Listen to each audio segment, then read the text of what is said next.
believe this voice shall be sufficient for the rest of my existence. Greetings, geeks! Welcome back to West of Loathing. Last time we got the dark horse from out of the ore-hole mine.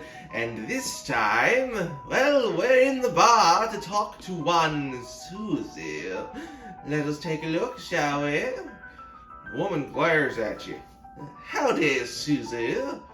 Howdy, cowboy who's going to be searching the spittoon for his teeth if you don't leave me in peace. Okay, bye-bye then. Oh, the rude woman she is. There's something else we can do in the bar, so forget her. Let's do this. These two are playing poker, at least trying to. Keep looking back and forth from their hands to the how to play poker card that came with their deck, biting their lips and concentrating real hard. Excuse me, could I play a moment? They look at you nervously.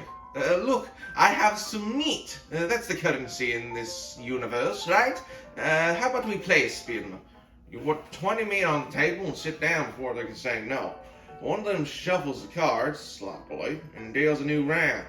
You get a pair of tens, a +2, 3, and a king.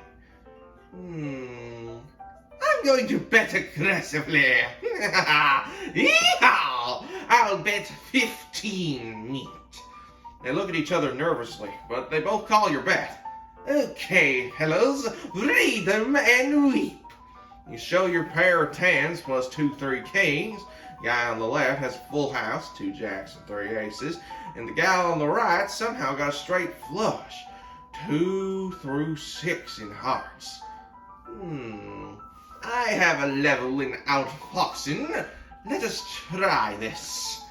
You explain that jacks are worth 9 points each, giving the guy on the left a total of 21, to the gal on the right's 20. And you're 25 plus a king, and the king represents King Ralph, the I don't know Roman numerals, whom the western colonies revolted against because of unfair taxes, so they owe an extra tax of 10 meat each. They nod and understand it and push more meat across the table at you. You collect your winnings and stand up. Thank you for helping them learn the game. Well, pleasure to be of service. You can only play with them once, and depending on how you bet, you can win a lot of meat.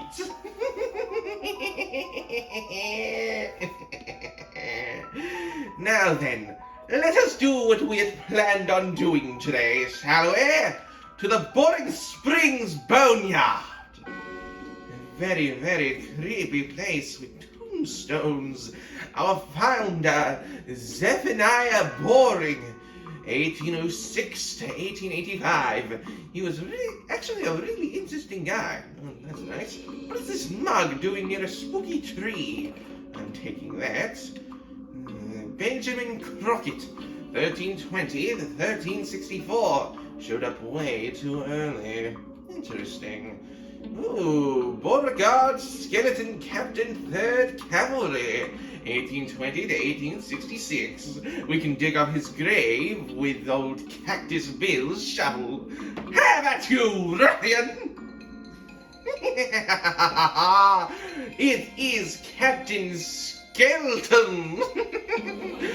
Mighty fitting that he's a skeleton, isn't it?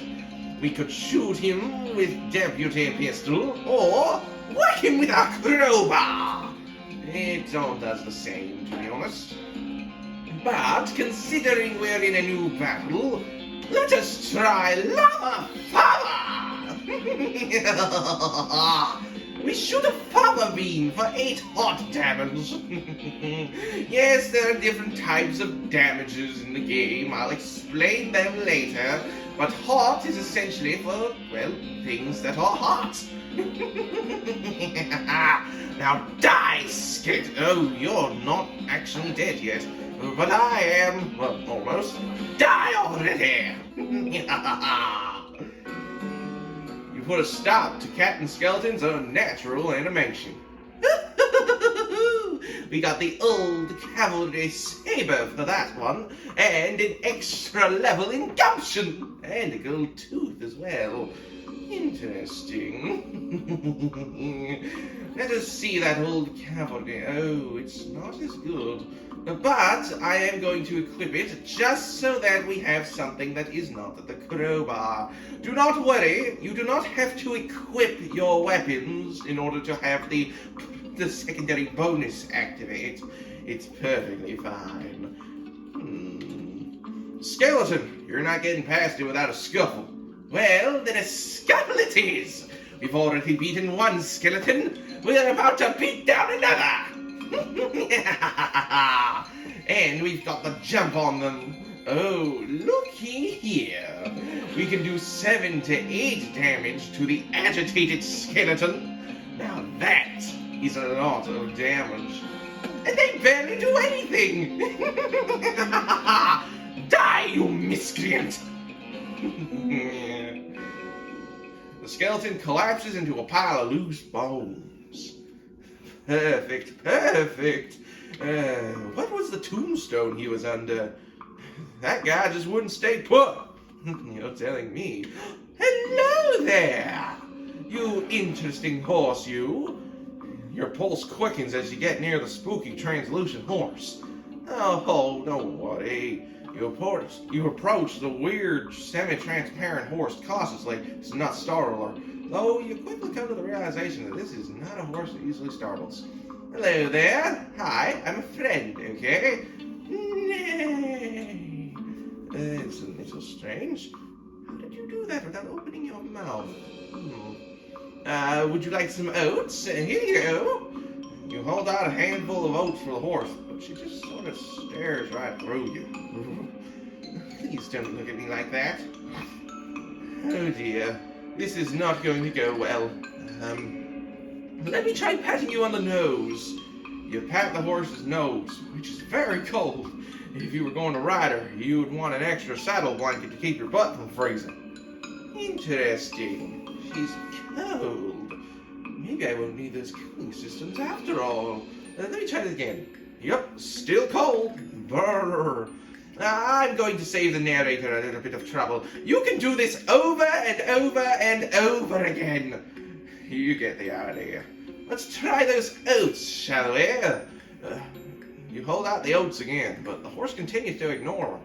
What's the matter? Are they not spooky enough? I'm not sure how to make oats spooky. I guess I could put some bone meal on them, but I don't have any candy to grind up bones with. Grave dirt? Is that a yes? Weird. Okay. Let's add some grave dirt. You sprinkle the oats with just a little bit of grave dirt and hold them out again. The horse gazes expressionlessly at them and then eats them. And with that, she glides away in the direction of town. Well, that was strange. But there is another reason why we're at the boneyard, not just to get the spectral horse. It's this line of graves. Timothy Cochrane, devoted husband. Elizabeth Cochrane, beloved daughter. And Silas Cochrane, a baby. What do you suppose Susie's last name is, eh? Well, there'll be one way to find out. Back to the bar with us! Yeah. Let's see what happens if we talk to the irritating Susie now. The woman glares at you. Would you, by chance, happen to be Susie Cochrane? How'd you know my last name? I saw the graves in the cemetery. Susie scowls bitterly and mutters into her whiskey. I saw it happen. I saw the whole damn thing. Couldn't do nothing about it. The bartender said it was something about cows. Cows, right. I don't know what those things are, but they ain't cows. Not anymore. What exactly happened? It was a raid, see? Ma and Pa used to cattle ranch. Let's try that one more time. It was a raid. See, Ma and Pa used to ranch cattle back before they came home. Pa didn't make it, but Ma and I managed to rebuild. We ranched pigs instead, and she left me the place when she passed. Go on. Well, I was passing herds. I guess a passing herd sniffed out there used to be a cow ranch and they attacked a couple days ago. It happened so fast I didn't even have time to get my rifle out of the gun safe. Cows smashing the front door and a fire started out back by the root cellar. House went up in blazes just like that. What did you do? There wasn't anything I could do. Couldn't get upstairs to the kids because of the fire. I saw Tim trampled right in front of me. She drains her glass. I don't want to talk about it anymore. Sorry, it's a rough subject, I'm sure. She refills her mug from a bottle at the bar. Doesn't reply. What are you going to do now? Head west, I suppose. Nothing keeping me here and no desire to stay. Can't leave without my rifle, though. Well, why not? It was Ma's rifle. It's all I got left of anybody. Where is this rifle? I left it at the ranch like a damn fool. Listen, can I ask you a favor? I need someone to go get it for me. Why can't you go and get it yourself? Susie's jaw clenches, turns away so you can't see her face, and resumes drinking. Okay, let's try it again. Look, I've got no one to call to a favor but a stranger. I ain't got a lot of options. Your rifle, you mean? Yeah. Alright then, Susie Cochrane. I'll go and get this rifle of yours. Susie shows you on the map where her ranch is. The Cochrane Ranch. Well then, good Susie, I'm off. Next you see me, I shall have your rifle. To the Cochrane Ranch. It's quite a nice place. Cochrane Ranch, East, 1891. All the water in this trough is boiled away. Oh dear. Susie's ranch house has burned to the ground. Oh my lord. This place is absolutely destroyed. Oh, and there's cacti. The outhouse, the only thing still standing. Quite strange.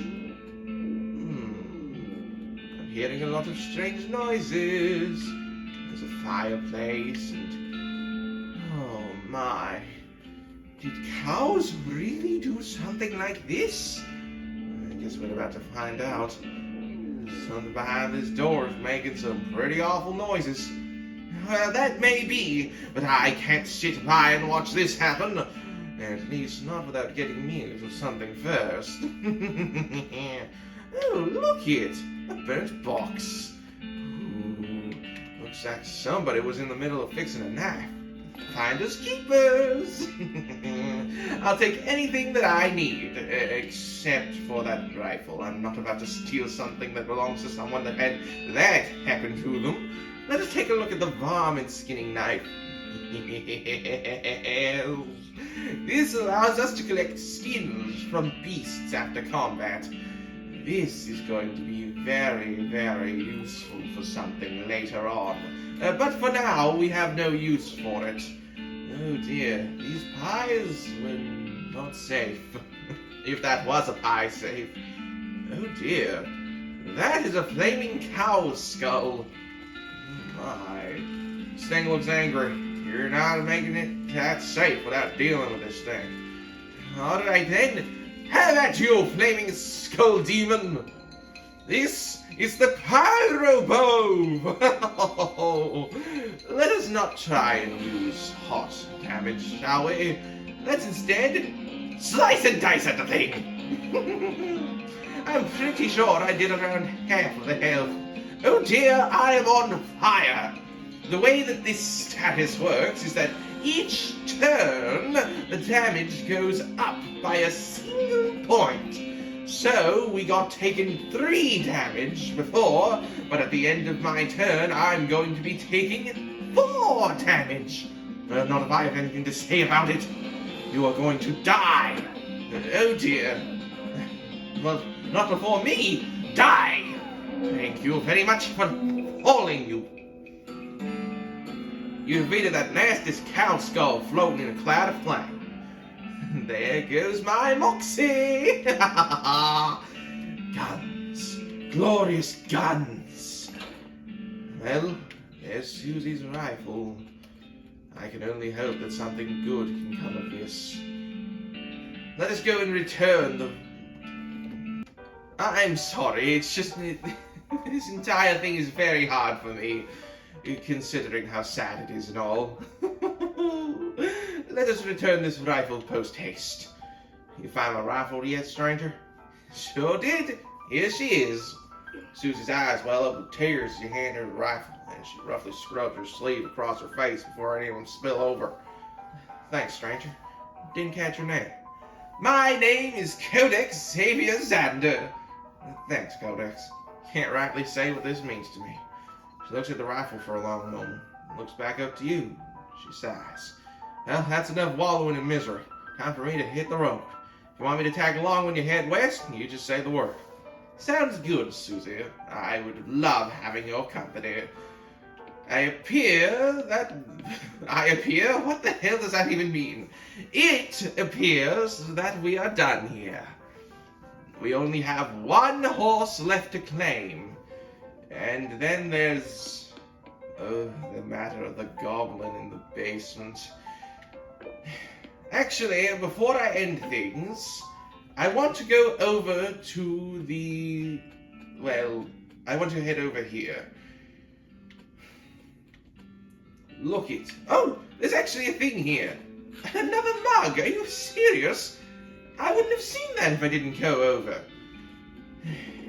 Whoever's here does not want us going in.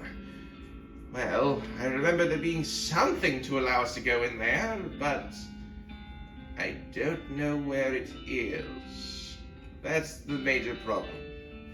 But it's a problem for another day. Next time on West of Loathing, we head over to Thousand Snakes Gulch and get the final horse.